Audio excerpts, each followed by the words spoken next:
నమస్తే, welcome to 99 TV politics. నేను రవిశంకర్ వీళ్ళ. వైఎస్ అవినాష్ రెడ్డి జగన్కు తమ్ముడు. ఒక విధంగా చెప్పాలంటే శ్రీరాముడికి లక్ష్మణుడు లాంటివాడు. వైసీపీలోని కీలక నాయకుల్లో అవినాష్ రెడ్డి కూడా ఒకరు. జగన్ అడుగుజాడల్లో నడుస్తూ పార్టీ బలోపేతానికి తన వంతు కృషి చేస్తోన్న యువ నాయకుడిగా పేరు తెచ్చుకున్నారు అవినాష్ రెడ్డి. వైసీపీ రాజకీయ ప్రయాణాన్ని గమనిస్తే బయటకు కనిపించే కొందరు ప్రముఖ నేతల కంటే కూడా తెర వెనుక పార్టీ కోసం అహర్నిశలు శ్రమించిన నాయకుల్లో వైఎస్ అవినాష్ రెడ్డి ఒకరు. జగన్కు సోదరుడుగా మాత్రమే కాకుండా పార్టీకి నమ్మకమైన కార్యకర్తగా కూడా అవినాష్ రెడ్డిని వైసీపీ కార్యకర్తలు భావిస్తారు. రాజకీయాల్లోకి చాలా చిన్న వయసులోనే అడుగుపెట్టిన అవినాష్ రెడ్డి క్రమంగా తనకంటూ ప్రత్యేకమైన గుర్తింపును తెచ్చుకున్నారు. పార్టీ కార్యక్రమాల్లో చురుగ్గా పాల్గొంటూ ప్రజల మధ్య తిరుగుతూ స్థానిక సమస్యలపై స్పందిస్తూ యువతలో మంచి పట్టును సంపాదించుకున్నారు. ఈ లక్షణాలే ఆయనను వైసీపీలో కీలక నేతగా మార్చాయని చెప్పాలి. అవినాష్ రెడ్డి రాజకీయ జీవితంలో మరో ముఖ్యమైన అంశం ఆయన అప్రతిహత విజయాల పరంపర. కడప లోక్సభ నియోజకవర్గం నుంచి వరుసగా 3 సార్లు గెలిచి రికార్డు సృష్టించారు.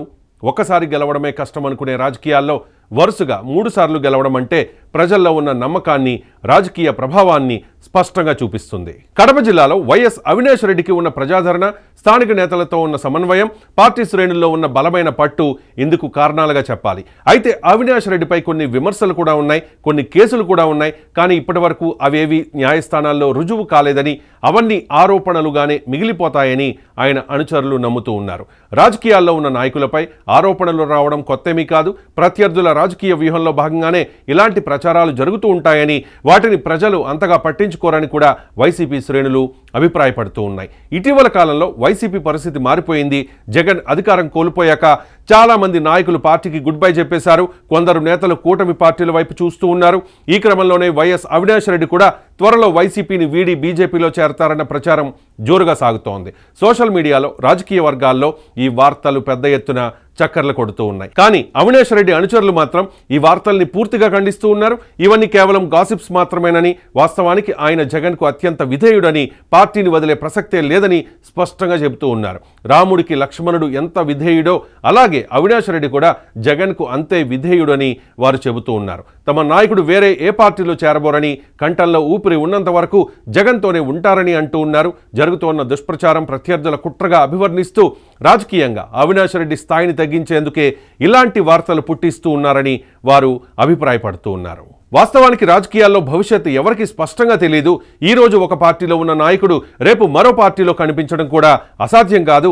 పరిస్థితులు, రాజకీయ లెక్కలు, వ్యక్తిగత ఆశలు, పార్టీలో అవకాశాలు అన్నీ కలిసి నిర్ణయాలు తీసుకునేలా చేస్తాయి. అయితే అవినాష్ రెడ్డి ప్రవర్తన చూస్తే మాత్రం ఆయన వైసీపీకి కట్టుబడి ఉన్న నాయకుడుగానే కనిపిస్తూ ఉన్నారు. కడప జిల్లాలో ఆయనకున్న రాజకీయ పునాది, పార్టీ శ్రేణుల్లో ఉన్న మద్దతు, జగన్తో ఉన్న సన్నిహిత సంబంధాలు ఆయనకు బలం. ఈ బలాన్ని వదిలి కొత్త పార్టీకి వెళ్లడం అంటే చాలా పెద్ద రాజకీయ రిస్క్ కూడా అవుతుంది. అందుకే అవినాష్ రెడ్డి త్వరలో పార్టీ మారతారన్న ప్రచారం దుష్ప్రచారమని రాజకీయ విశ్లేషకులు కూడా చెబుతూ ఉన్నారు. మొత్తంగా చూస్తే వైఎస్ అవినాష్ రెడ్డి రాజకీయ ప్రయాణం ఇప్పటివరకు విజయవంతంగానే సాగుతోంది. యువ నాయకుడిగా ప్రారంభమై 3 సార్లు లోక్సభ సభ్యుడిగా గెలిచి పార్టీలో కీలక నేతగా ఎదిగారు అవినాష్. వివాదాలు, ఆరోపణలు వచ్చినప్పటికీ వాటిని తట్టుకుని నిలబడ్డారు. ప్రస్తుతం మాత్రం వైసీపీ శ్రేణులు చెబుతోన్న మాట ప్రకారం వైఎస్ అవినాష్ రెడ్డి జగన్కు నమ్మకమైన నేతగా, పార్టీకి అంకితమైన నాయకుడిగానే కొనసాగుతున్నారు. మరి అవినాష్ రెడ్డి వైసీపీలో భవిష్యత్తులో ఎలాంటి పాత్ర పోషిస్తారో కాలమే తేల్చాలి. రాజకీయాల్లో ఎప్పుడేం జరుగుతుందో ఎవ్వరూ అంచనా వేయలేరు. ఓడలు బళ్ళవుతాయి, బళ్ళు ఓడలవుతాయి. 2019లో టీడీపీ 23కే పరిమితమవుతుందని చంద్రబాబు కూడా ఊహించి ఉండరు. అలానే వైసీపీకి 151 స్థానాలు వస్తాయని కూడా జగన్ అనుకుని ఉండరు. 2024లో వైసీపీ 11 సీట్లకే పరిమితమైంది. కూటమి పవన్ మ్యాజిక్తో 164 సీట్లు దక్కించుకుంది. 2029లో ఫలితం ఎలా ఉంటుందో ఎవ్వరూ ఇప్పుడే చెప్పలేరు. భయంతోనో, స్వార్థంతోనో కండువాలు మార్చినోళ్లు, మారుస్తున్న వాళ్ళు చాలామంది ఉండొచ్చు. కానీ జగన్ను అవినాష్ రెడ్డి వీడే ప్రసక్తే ఉండదు అనేది జగన్, అవినాష్ల బాండింగ్ను చూసిన వాళ్ళు బలంగా నమ్ముతూ ఉంటారు.